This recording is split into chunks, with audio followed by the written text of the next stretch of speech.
Baiklah, Assalamualaikum warahmatullahi wabarakatuh. Perkenalkan, nama saya Hizmi Prayoga dari Prodi D3 Keperawatan Belitung. Di sini saya akan menjelaskan tentang cairan dan elektrolit. Pertama-tama, di sini ada pendahuluan. Keseimbangan cairan, elektrolit, dan asam basa sangat diperlukan untuk mempertahankan status kesehatan. Dipertahankan dengan cara pengaturan intake dan distribusi dan output. Paru-paru dan ginjal memainkan peran yang penting. Ada keadaan di mana keseimbangan tidak dapat dipertahankan. Terus distribusi cairan di dalam tubuh. Intraseluler, di dalam sel 40% dari berat badan mengandung zat yang penting seperti kalium dan magnesium dan natrium. Terus ekstraseluler meliputi cairan intersel yang intraversikuler. Cairan intersel berada di sekitar sel, merupakan lingkungan eksternal sel atau 15% dari berat badan. Terus cairan intraversikuler disebut juga plasma, merupakan 5% dari berat badan. Komposisi salt sama dengan cairan intraseluler, tetapi proporsi berbeda. Kalium adalah ion utama dari intersel, antara natrium adalah ion utama dari ekstraseluler. Terus di sini ada grafik interseluler, intersel, dan plasma. Terus ini adalah contoh gambarnya dari yang ekstraseluler dan interseluler.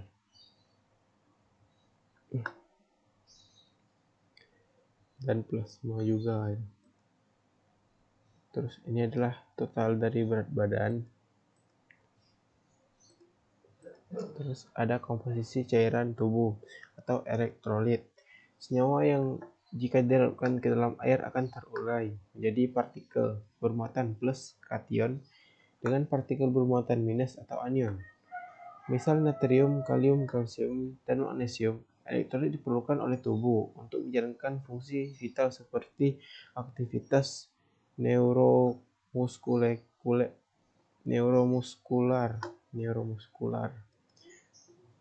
Terus ada mineral, peran dalam aktivitas penting tubuh seperti metabolisme makanan.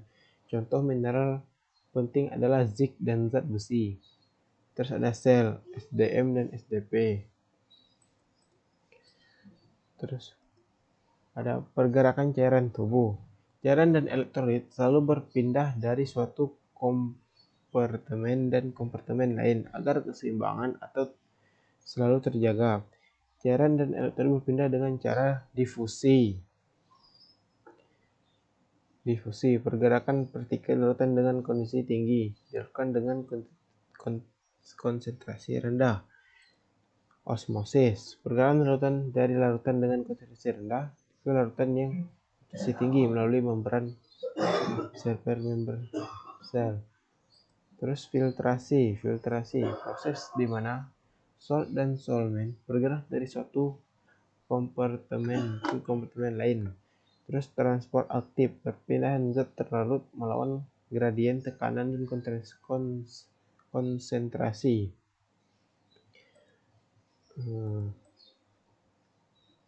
Di sini ada difusi, terus ada tekanan osmotik, dan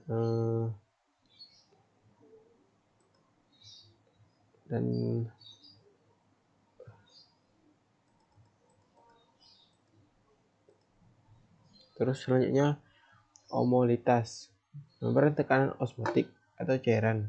Omolitas plasma sama dengan 280 dikurang 295 mOSM per kg.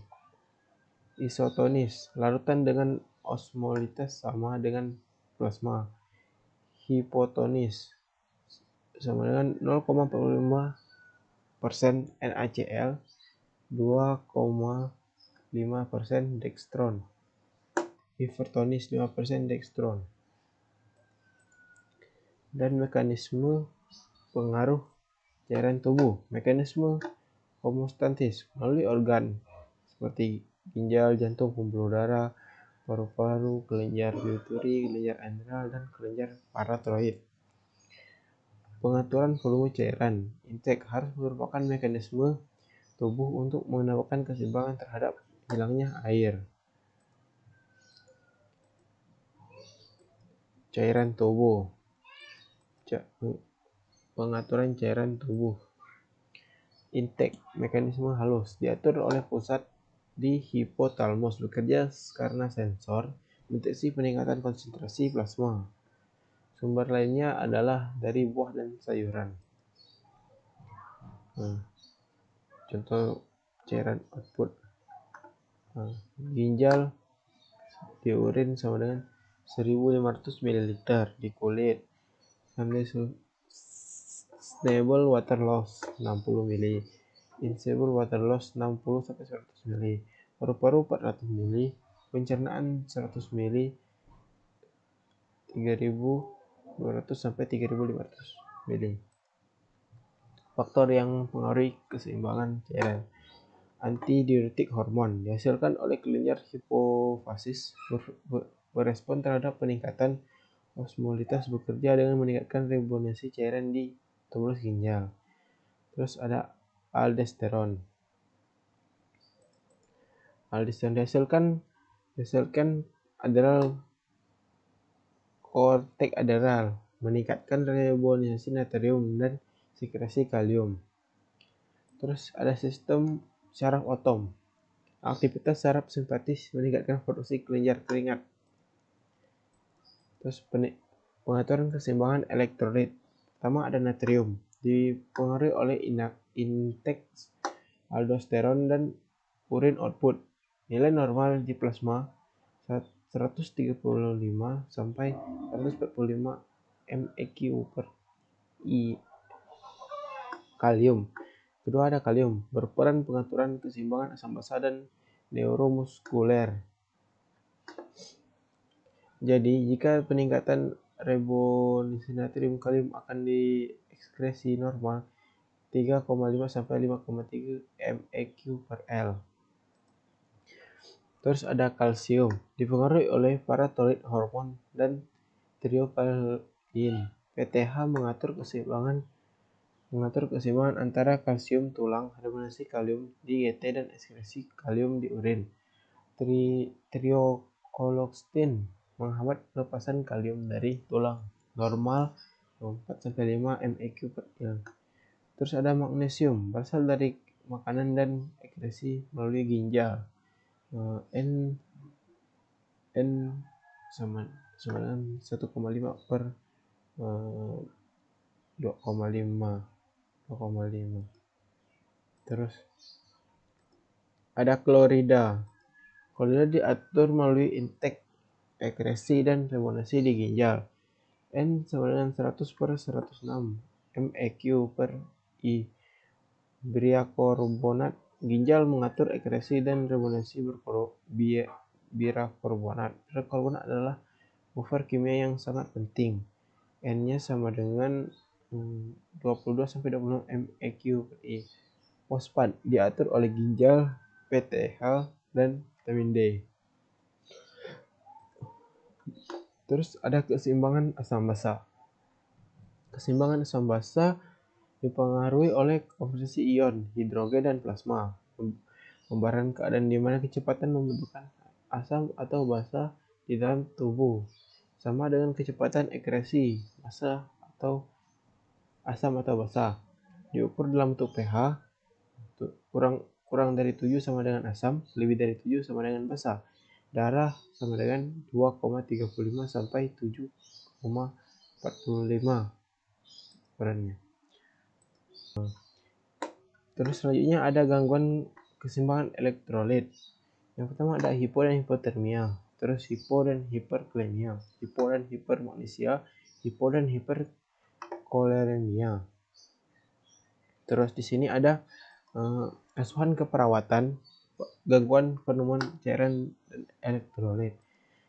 Pertama ada pengkajiannya, riwayat kesehatan pertama pasien tidak makan atau minum, sulit makan, kehilangan yang lebih lewat, muntah, diare, keringat karena panas, dirangi luka bakar, suction.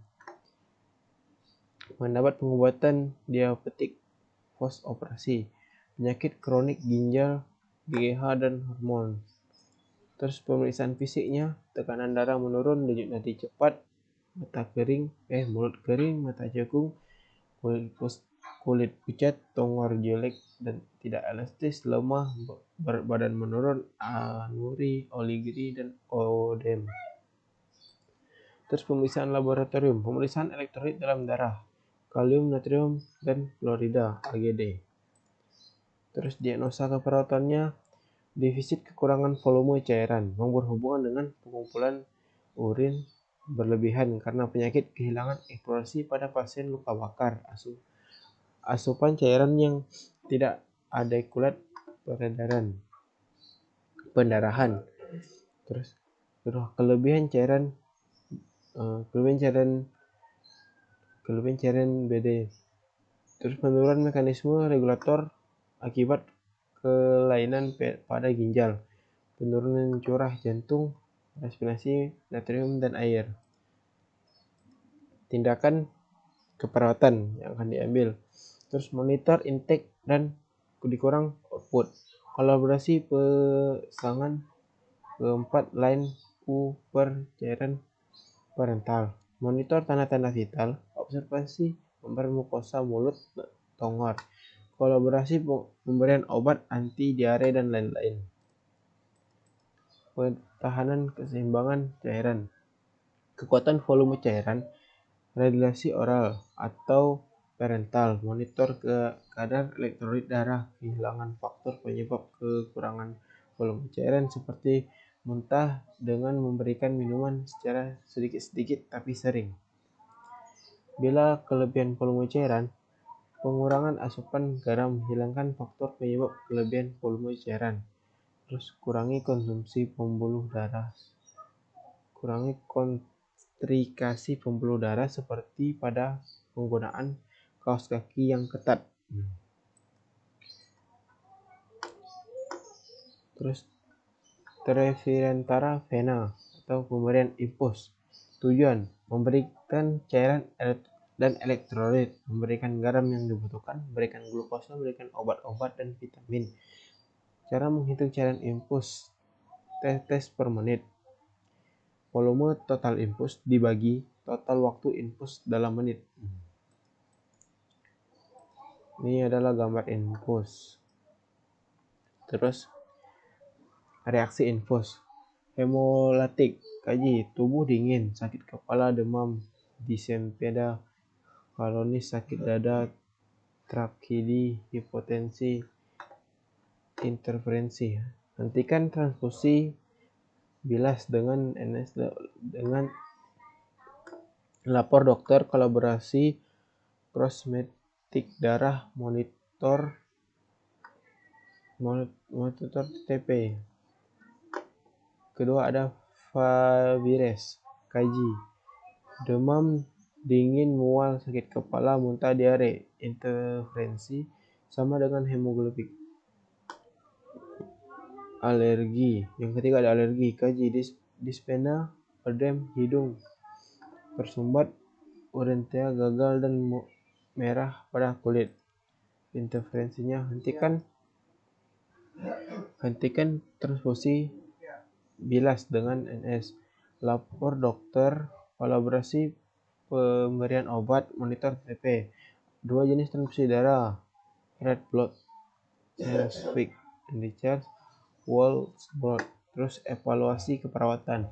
Terus evaluasi dapat dilihat dengan mengukur intake dan output selama 24 jam. Baiklah, segitulah penjelasan saya tentang cairan dan elektrolit. Kurang lebihnya saya mohon maaf. Saya akhiri dengan Assalamualaikum warahmatullahi wabarakatuh.